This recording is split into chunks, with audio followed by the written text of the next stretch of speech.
Hello everybody.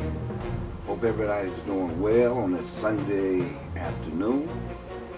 Hope everyone's safe. However it sounds. Anyway, I just thought I'd do a report on African American women during World War II. Not too many people know that black women during the war contributed a great bit to helping the war effort. African American women in the Army during World War II. During World War II, many African American women joined in the war effort by serving in the Women's Army Corps, known as WACS. The Women's Army Corps was first created as a volunteer division in 1942 and became incorporated in the Army by law in 1943 after the bombing of Pearl Harbor. It became essential that women would be a very important role in the war effort.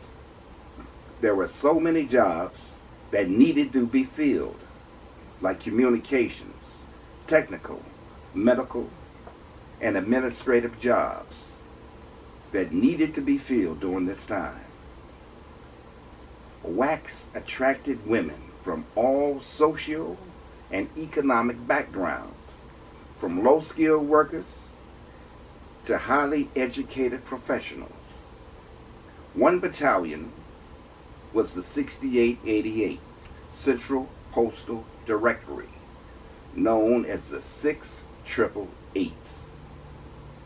Their mission was to clear a backlog of mail that had to be sorted and cleared for delivery. This was mail for Americans stationed in Europe. Between the Army, Navy, Air Force, and the Red Cross, that amounted to 7 million people waiting for the mail.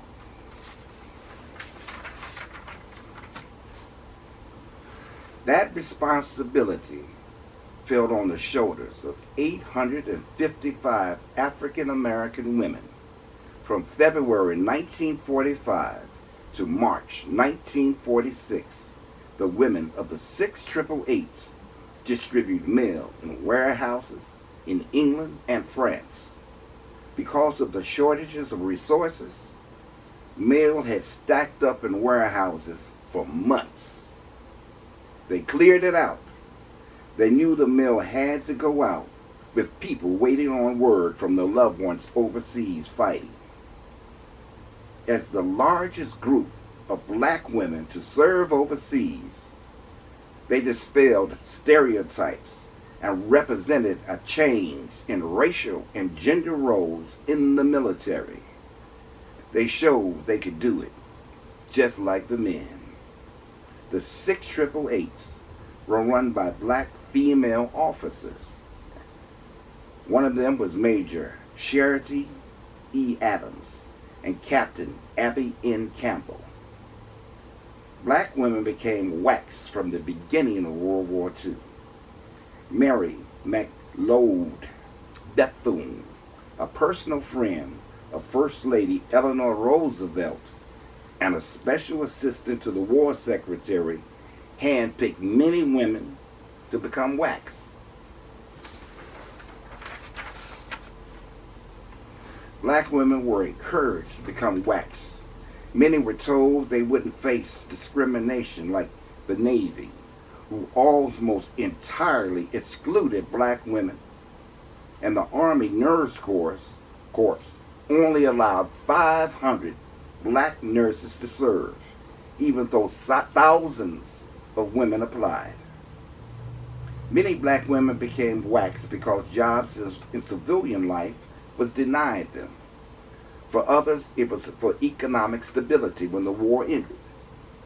And for others, they wanted to prove to themselves and to the world that we African Americans, we could do the jobs, and that we were full-fledged American citizens. And that confirmed it, because they did the job. but discrimination and racial segregation and all the negative that came with it, these women had to deal with it. Many were given menial tasks, such as janitorial duties, even if they had skills for more substantial work. Some were switchboard operators, mechanics, chauffeurs, cooks, typists, or even clerks. Almost any non-combatant job, these women did it, and they did it well. Because of these courageous black women, and women in general can stand tall, knowing they are standing on the shoulders of all these that came before them. Because of the contributions these women did, black women now serve in every aspect of the military. I just wanted to say a little something on that because I had an aunt who served as a WAC during World War II, my Aunt Willie Baker. And I just wanted to do that to commemorate her and all the women who served during this time. And to thank you from the bottom of my heart, because if it wasn't for you, it might be a different world that we're living in today. Thank you. Till next time. Have a blessed day. Bye now.